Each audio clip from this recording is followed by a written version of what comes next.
앞장에서 겉사람과 속사람, 현재의 권한과 미래의 영광을 비교함으로써 부활의 소망과 영원한 소망에 대해 언급하고 난 후 본장에서는 또다시 땅에 있는 천막집과 하늘에 있는 영원한 집으로서 육체는 썩어질 것이지만 부활의 소망을 가지고 믿음의 발걸음을 옮길 것을 권면하고 있는 내용입니다. 오늘 본문은 땅에 있는 장막과 하나님께서 마련하신 영원한 집이 비교되는 이야기입니다. 5장 1절입니다.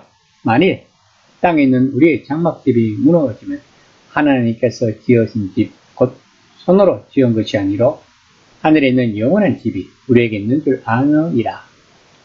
본문에서 하늘은 우리가 죽어서 가는 장소가 아니라 오히려 하나님이 우리를 위해 이미 미래의 몸을 마련해 두신 장소인 것입니다. 바울은 이 점을 더 명확히 하기 위해 두 가지 개념을 사용합니다. 먼저 바울은 몸을 장막집으로 표현했습니다. 이로 인해 그는 현재의 몸이 적절한 때에 더 나은 몸으로 변화될 수 있다는, 또 몸을 입고 있는 것이 중요하다는 두 가지 사실을 모두 말하고 있는 것입니다.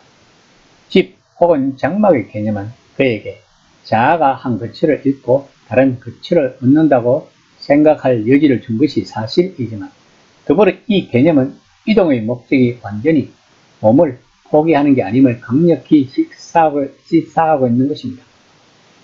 바울이 고린도전서 15장 47에서 49절까지 말했듯이 현재 형태의 인간의 몸은 흙에 속해 있다는 것입니다. 그 몸이 땅의 재료로 만들어졌고 현재의 땅에 속해 있으며 결국 땅으로 돌아갈 것이라는 의미에서 몸에 대해 이야기하고 있는 것입니다. 하지만 그가 고린도전서 15장 44절과 46절에서 영이 깃든 몸이라고 부르는 새로운 몸은 하늘, 곧 하나님의 공간과 영역에서 기다리고 있고 또 결코 낡지 않을 재료로 만들어진다는 것입니다. 손으로 지은 것은 아니오라고 하는 것은 하나님이 친히 주시거나 만드신 어떤 것을 단지 인간이 만들어낸 것과 대조시키는 유대식 수거를 사용하고 있는 것입니다. 따라서 부활의 몸은 일면 현재의 몸과 비슷하면서 다른 면에서는 사뭇 다르다는 것입니다. 부활의 몸이 어떨지 정확히 상상하기는 어렵습니다. 바울을 비롯한 초대교회의 많은 사람들은 예수님의 부활을 장차 올몸의 모형이자 원형으로 간주했다고 합니다. 5장 2에서 3절입니다. 참으로 우리가 여기서 탄식하며 하늘로부터 오는 우리의 처소로 덧있기를 간절히 사모하노라. 우리가 이 몸은 우리가 벗은 자들로 발견되지 않으려 하니라. 바울은 몸의 옷의 개념을 결합시키고 있습니다. 이로 인해 그는 같은 내용을 약간 다른 각도에서 말할 수 있는 것입니다. 즉, 미래에 대한 기독교의 희망은 육체를 탈피하는 것이 아니라 육체를 다시 입는 것입니다. 유대인들은 벗은 몸을 드러내는 것을 매우 싫어했다고 합니다. 그러면 바울이 본문에서 말하는 우리가 벗은 자들을 발견되지 않으려 함이라는 뜻은 무엇일까요? 이에 대해 많은 해석이 있을 만큼 해석하기가 힘든 구절이라고 합니다.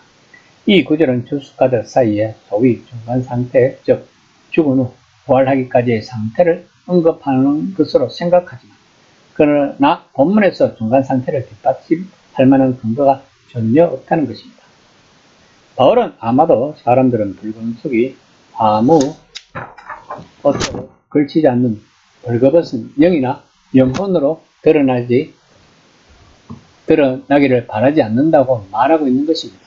다시 말하면 우리는 옷을 벗기를 바라지 않고 옷을 더 제대로 갖추기를 바란다는 것입니다. 고린도전서 15장과 연관지으면 그가 현재 둔 변화는 곧 현재의 몸은 우리가 원하든 원하지 않던 타락과 부패를 향해 가는 죽을 운명의 유한한 것인 반면에 장차 주어진 몸은 어떤 것도 해하거나 파괴할 수 없는 생명으로 충만할 것이라고 말하고 있는 것입니다. 5장 4에서 5절입니다. 참으로 이 장막에 있는 우리가 진딧것같이 탄식하는 것은 벗고자 함이 아니요 오히려 더 입고자 함이니 죽을 것이 생명에 삼킨 바 되게 하려 함이라. 곧 이것을 우리에게 이루게 하시고 보증으로 성령을 우리에게 주시는 이는 하나님이시니라. 본문에서 옷을 벗지 않고 주가를 입기를 원한다는 바울의 말은 엄청난 가능성을 열어주고 있습니다. 사람들이 옷을 입는 이유는 무엇일까요? 정수가함과 결부된 수치심뿐만은 아닙니다. 물론 그것도 포함되지만 바울이 하고 싶은 말은 모든 인간의 깊은 내면에는 우리가 이 몸보다 고귀하게 창조되었다는 어떤 인식이 있다는 것입니다. 옷이란 부활의 몸에 대한 기대입니다. 옷을 입는 행위는 우리가 이 생에서 언뜻 볼 수 있을 뿐 파악하거나 소유할 수 없는 더 나은 것, 한층 더 풍성한 존재가 있음을 보여주는 표지란 것입니다. 그 표지를 고정하기 위해 하나님이 성령을 우리에게 주셨다는 것입니다. 즉, 하나님의 선물이 앞으로 올 새로운 생명의 첫 지불금이요 보증이라는 사실입니다. 바울이 로마서 8장 9에서 11절에서 말하듯이 영은 하나님이 예수님을 살리신 방편이었습니다. 또한 영은 하나님의 양자인 우리에게도 동일한 일을 하신다는 것입니다. 바울이 바라는 것은 고린도 교인들이 부활 희망을 이해하기를 바라기도 하지만 사도로서 그의 현재 사역이 죽음을 동반하기는 하지만 성령을 통해 확실한 부활 희망도 동반하고 있음을 그들이 이해하기를 바라고 있는 것입니다. 만약에 고린도 교인들이 이것을 깨닫는다면 그들은 바울뿐만 아니라 자신들의 자아를 완전히 새로운 빛에서 이해하는 법을 터득할 것입니다. 이것은 오늘날 우리들에게도 적용이 될 것입니다. 이 시간 나는 과연 성령을 통해 부활의 희망을 가지고 살아가고 있는지 한번 생각해보는 시간이 되었으면 합니다.